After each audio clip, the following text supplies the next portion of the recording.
You ever notice how every time Harry and Meghan show up together, it feels like they're acting in a movie they don't even like anymore? Their latest New York City trip was the perfect example. The cameras caught them doing what looked like a united humanitarian appearance, all smiles, hand-holding, and photo-ready poses. But once the lights dimmed and the red carpet rolled away, it turned into a story of separation, silence, and spin control.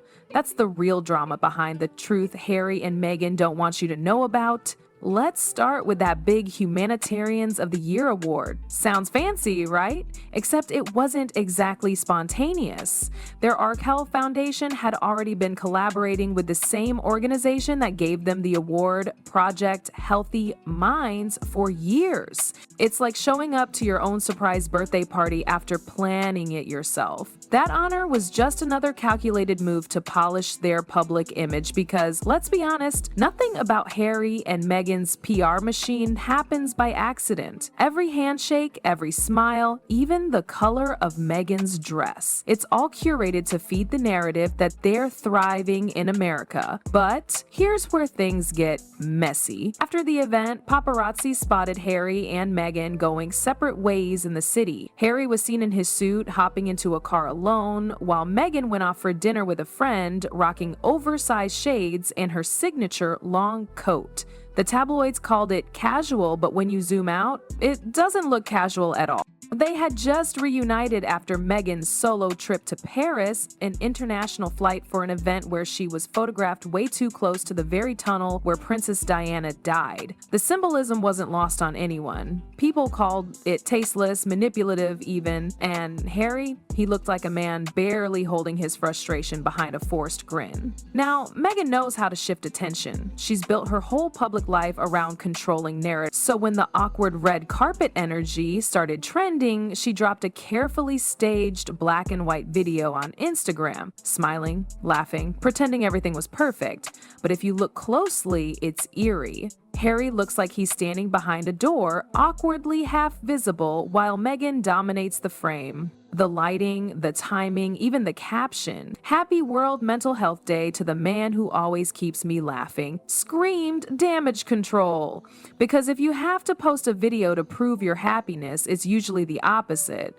People online started dissecting that clip frame by frame. Some thought it looked AI generated, others said it just felt off. Whatever it was, it didn't match the energy of their live appearance just days earlier, when Harry stood distant, stiff, and visibly irritated. Meghan's trademark over-the-top smile couldn't mask the tension. The chemistry was gone, and the crowd could feel it. Even the body language experts chimed in. One said Harry's shoulders were angled away from Meghan almost the entire night, a subtle sign of emotional detachment. Then came the weird lunch story. Reports claimed Meghan, Harry, and Serena Williams met up in Soho House for a friendly catch-up, but the only photos that surfaced, Meghan alone. Not a single shot of Serena or Harry. Which raised the question, did the lunch even happen the way the headlines said? Or was it another orchestrated paparazzi moment where Meghan just happened to be spotted at the right place and time? It wouldn't be the first time. Meghan's team has been accused of tipping off photographers before, and this felt straight out of that playbook. When you piece it all together, a pattern emerges.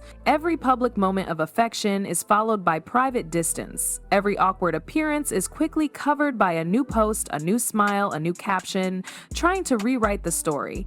But the cracks are showing. Harry's frustration isn't subtle anymore, and Meghan's attempts to redirect attention are becoming too predictable. Something real is unraveling behind those carefully filtered photos, and the world is finally starting to see it. Harry's silence has become louder than any speech he's ever given. Once the carefree prince who laughed his way through interviews, he now moves like a man walking through fog, cautious, distant, and visibly uncomfortable under Meghan's spotlight. People close to him have quietly hinted that he's struggling with the very thing he thought he wanted, freedom. Because what was supposed to be liberation from royal control has turned into a different kind of cage, one built on image management, contracts, and endless reinvention. The cracks began to show long before New York. Friends notice how Harry rarely smiles the same way anymore, not the genuine goofy grin he had during his army days or with William and Kate. Now, it's the kind of smile that doesn't reach the eyes. He's tired, and not just physically. He's emotionally exhausted from trying to keep up with a brand that demands perfection. Meghan, on the other hand, thrives on that intensity. She knows how to spin chaos into headlines, how to turn every rumor into relevance. But Harry was never built for that game. He's a soldier, not a strategist, and lately that mismatch has turned into tension you can practically feel through the screen. Their public appearances have become choreographed performances. The clasped hands, the synchronized laughter, the quick glances toward cameras before walking into events. But when the flashes stop, witnesses say the distance between them becomes painfully visible. At the gala, Meghan took the lead as usual, directing photographers, positioning Harry beside her just so. He followed quietly, but his body language spoke volumes. He looked like a man fulfilling an obligation, not celebrating a milestone. People whispered that he left early that night, while Meghan stayed behind to mingle and charm. Then came the staged Instagram video. The black and white filter wasn't just an aesthetic choice, it was a shield. It softened reality, blurred edges, made tension look poetic. But even through the filter, something felt off. Meghan's laughter was too sharp, too forced, like someone performing joy rather than living it. Harry, barely visible in the back, fidgeted, pretending to read something. It was supposed to be romantic, but it looked like two people living in different emotional climates. For all the talk about mental health and authenticity, that clip felt hollow. A performance trying to convince the world and maybe themselves that love was still alive. Insiders say Harry's growing discomfort with publicity has reached its peak. He's reportedly been pulling away from joint projects, preferring to focus on smaller, quieter initiatives that don't require cameras. Meghan, however, sees visibility as survival. Every deal, every appearance, every candid post is part of a bigger strategy to stay relevant in Hollywood's ever-shifting ecosystem. Their opposing instincts, one craving peace, the other chasing spotlight, have become the invisible wall between them. Observers have also noticed the subtle ways Meghan controls the narrative. She speaks for them both in interviews, crafts the captions, manages the tone of their joint statements. Harry, once vocal and defiant, now seems muted. Some believed he's realized how far they've drifted from their original purpose, using their platform for real causes, and how much of it has turned into self-preservation. The irony?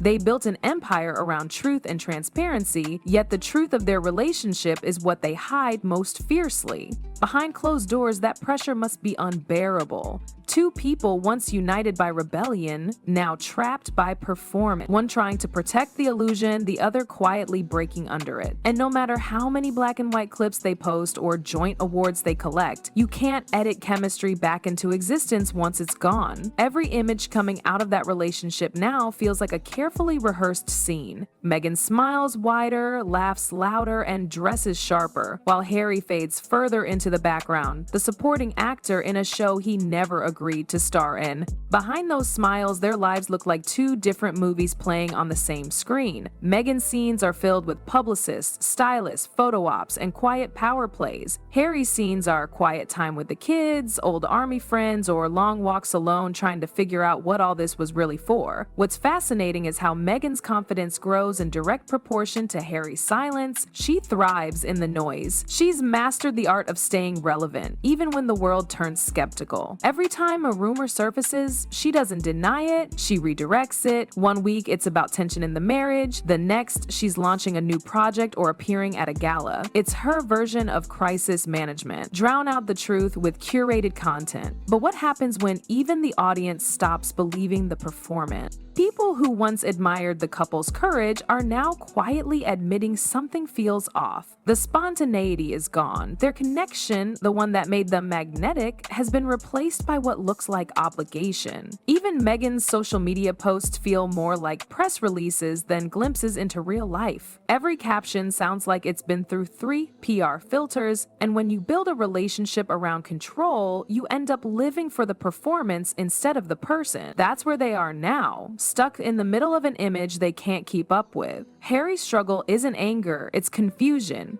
He gave up a kingdom to find peace, yet he's living under a different kind of monarchy, one ruled by perception. Every move he makes is interpreted through Meghan's narrative. Even when he does something independently, the headlines always find a way to circle back to her.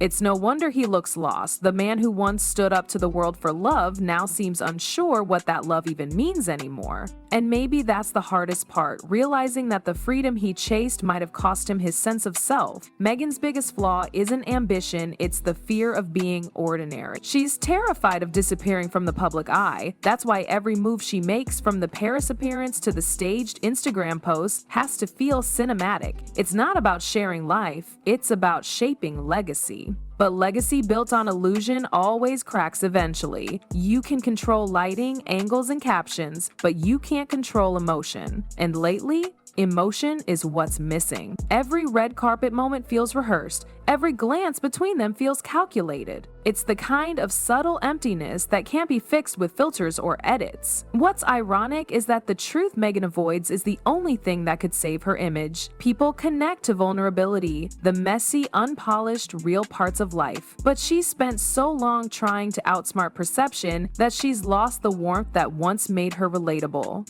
Meanwhile, Harry's authenticity, the one thing that could have grounded them, has been drowned out by the noise. Together, they've become symbols of everything they once criticized, trapped by fame, suffocated by control, and desperate to look happy. Maybe one day they'll stop performing and just live. Because right now, the truth isn't in the glossy photos or the awards. It's in the pauses, in Harry's distant gaze, in Meghan's nervous laugh, in the quiet moments they try so hard to hide. That's where the real story lives. And no matter how many headlines they rewrite, the world can always tell when a love story has turned into a cover story.